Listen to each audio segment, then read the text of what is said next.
And they said, how much you doing yesterday? A lot of money in the pocket. That's right. Good morning, Aniyah. Look, we're looking for hundreds of vehicles. We're paying top dollar for them. So if you got something you want to sell, go to donbuys.com.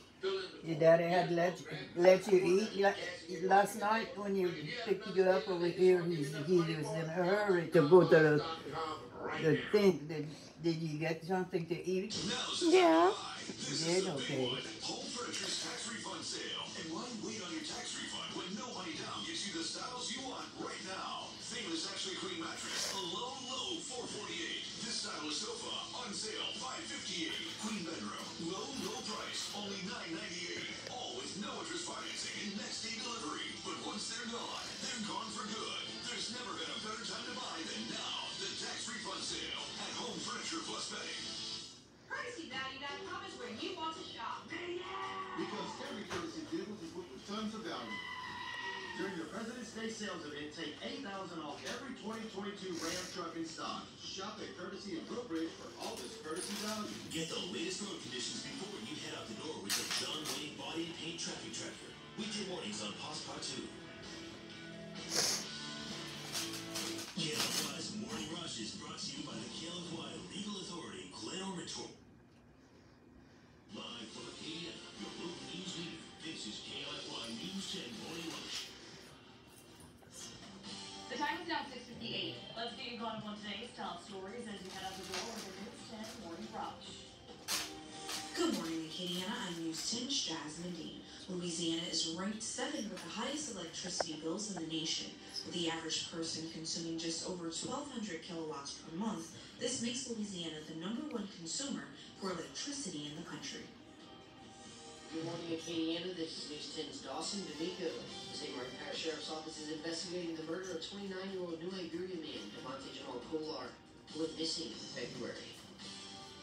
Good morning, Acadiana. I'm News 10's Roger Taylor. St. Landry Parish President shares new information about the arrest of a former animal control employee after an arrest was made. Good morning, Acadiana. I'm News 10 Sports John Duval. The Louisiana Raging Cajuns have been eliminated from the NCAA tournament after being defeated by the Tennessee Volunteers 58-55 on Thursday night. The Cajuns end the season with 26 wins and the highest NCAA seed for a Sun Belt team since 2016. Heavy showers and thunderstorms this morning, and then a dramatic drop in temperatures. Get ready for cold air. All right, thanks so much for joining us here on Passport 2 all week long. Happy St. Patrick's Day. Good morning. Bye.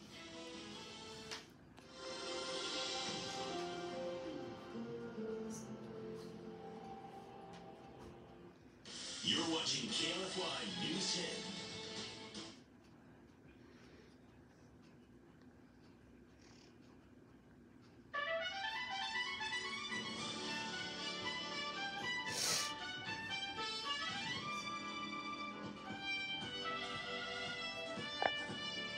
CBS Mornings on this St. Patrick's Day Friday. I'm Tony Nicole. I'm Nick Burleson. And I'm Adriana Diaz. Gail is off. We're in great hands. Let's go to today's eye-opener, Your World in 90 Seconds. The First Republic stays open. Now the state. Are there other companies that have exposure to the bigger systemic problem? Very possible. Republic Bank is rescued from the brink of collapse as the Treasury Secretary boards to head off panic in the banking sector. After the Russian confrontation with the U.S. drone, Chinese President Xi Jinping prepares to visit Vladimir Putin in Moscow. In France, riot police used tear gas and water cannons to kill thousands of protesters from the streets of Paris after President Macron forced through plans to raise the retirement age from 62 to 64. And we go to Florida, where a red tide is wreaking havoc on the Gulf Coast. It's harmful, and so you don't want to be breathing that in. You might start getting a headache. The Biden administration is threatening to ban TikTok in the U.S. if the owners don't sell their shares. Golfer Ryan Brown during first-round play at the Valspar Championship. Beware the madness of March. The NCAA tournament has begun on the men's side. A couple of major upsets. And the Tigers of Princeton upset the #2 seed Wildcats of Arizona. Does getting a win like this feel as good as maybe you may have thought it would? I think so, yeah. The Paladins of Furman with their first tourney win since 1974. What?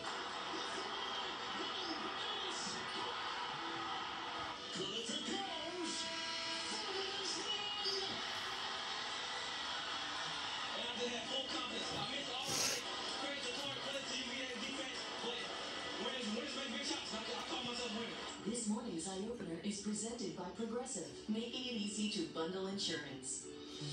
Welcome to CBS Mornings. That young man doesn't have to call himself a winner. He is a winner. He is a winner. Said he missed all night, but I made the big one. Confidence. The one that counts. That's right. All right, we've got a great show for you. NC Series Star Power today. We're talking to the iconic Oscar-winning actor Goldie Hawn, starring Private Benjamin, The First Wives Club, and so much more. We can't reveal why she's on the show just yet, but it's exciting news, trust me, and we can't wait to share it. Cannot wait. Plus, we have got new music and a great conversation with Irish superstar Hozier, who had a global smash with Take Me to Church. I'm sure you remember that song. He is performing right here in the studio for this St. Patrick's Day. All right, stay hydrated, America, but we're going to begin with concerns over the banking system and the massive efforts to boost confidence. The latest, California-based First Republic Bank got a $30 billion lifeline from 11 other banks in a deal partly brokered by Treasury Secretary Janet Yellen, who also took questions from senators on Capitol Hill yesterday. And that is also where we find our Scott McFarland, who's been covering all of this for us. He's in Washington. Scott, good morning. Tony, good morning to you. The nation's Treasury Secretary gave temporary reassurance to lawmakers here about the state of the U.S. banking system. But the big question is, what happens next if another financial institution runs into trouble? First Republic Bank of California becomes the third U.S. bank this week to be rescued from collapse. 11 of America's largest financial institutions agreed to pump $30 billion into First Republic to stabilize the troubled lender after its value tumbled Thursday during early trading, rattling markets and the bank's customers. I was definitely concerned with the financial situation, after the two banks went under.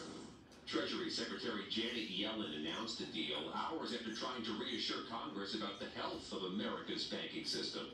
I can reassure the members of the committee that our banking system is sound and that Americans can feel confident that their deposits will be there when they need them.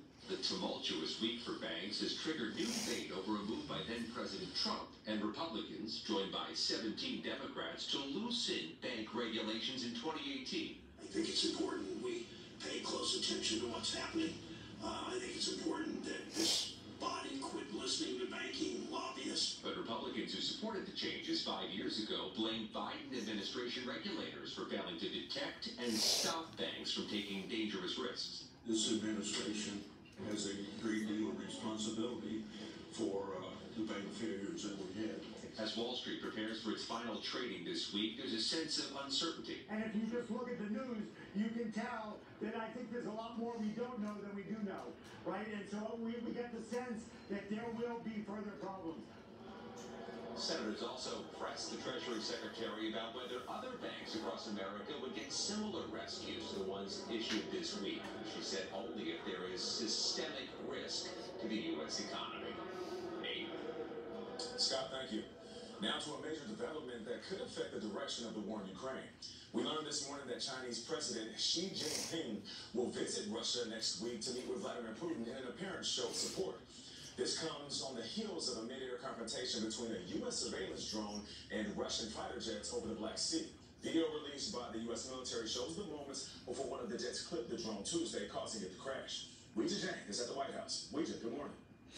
Good morning. Chinese officials say Xi will be meeting with Putin from Monday through Wednesday of next week. It will be their first meeting in 6 months and comes after Xi secured his historic third term as president.